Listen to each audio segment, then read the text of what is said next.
Social media के उत्ते view लैन वास्ते, लाइक लैन वास्ते, कमेंट लैन वास्ते, शेयर लैन वास्ते, अपनी रेटिंग वधाने वास्ते कुछ जाहिल लोग मजहबी इंतशार फैला रहे हैं। फिरका परस्ती और मजहब के नाँ ते मसलक के नाँ के उत्ते वीडियोज़ बना के वो चाहते हैं कि असी फेमस हो जाइए। खुदा वास्ते मैं तुहाडे अगे तरला करना, रिक्वेस्ट करना कि फेमस होना चाहते हो, अगर अपने आप को हाईलाइट करना चाहते हो तो होर कोई तरीका लभो। गैर मुल्की जे साडे मुल्क के दुश्मन ने, जे साडे मजहब के दुश्मन ने, वो पहले ही मौके पर लभदे ने, वो बहाने पे लभदे ने। कदी ग्रे लिस्ट, कदी वाच लिस्ट, कदी ब्लैक लिस्ट, वो किसी ना किसी लिस्ट दे विच पाई रखते हैं। क्यों इस तरह का माहौल पैदा करते हो पे? खासकर सोशल मीडिया के जोड़े एक्टिव लोग ने।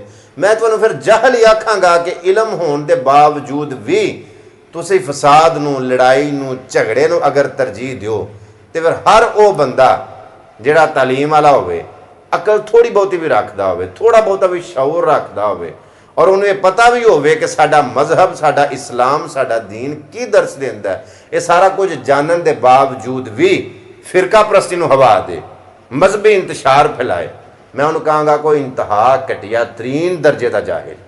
सो जेडे लोग फटाफट तड़ो तड़ पोस्टां, वीडियोज़ या इस तरह दियां पोस्टां, तहरीर शेयर करते जाते हैं, खुदा वास्ते करके इन्हों इग्नोर करो। इस तरह के जाहलों को तरजीह ही ना दिओ। कुछ दिन पहला इस ही टॉपिक पर मैं गुफ्तगू की सी, मैनूं लगता है कि कुछ लोगों को इस गल की समझ नहीं आई। मैं आना कुछ गैर मुल्की पेज, कुछ गैर मुल्की एजेंसियां, कोई लोग ऐसे होंगे ने कि जिहड़ियां पोस्टां इस तरह दियां होंदियां ने या तहरीर इस तरह दियां होंदियां, वो सारे इत्थों दे नहीं होंदे।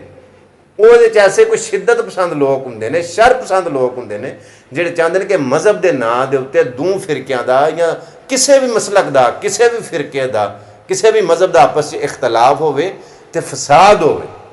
लेकिन वो गैर मुल्की एजेंसियां तो गैर मुल्की होइयां, अपने माशाअल्लाह इला माशाअल्लाह इत्थे इस तरह के लोग ने कि जेडे लाइक व्यू लैन वास्ते, मैं बार बार आखांगा, उन्होंने वह होंदा कि असीं हाईलाइट होइए, साडा नाम लिया जाए। कोई होर तरीका इख्तियार करो।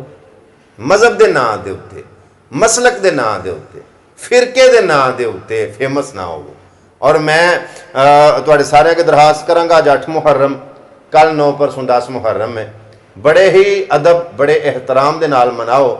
और गमे हुसैन दे विच तुसीं इस तरह करो, अशूरा के 2 रोज़े रखो, बड़े अफजल तरीन दिन ने और बड़े अहम दिन ने।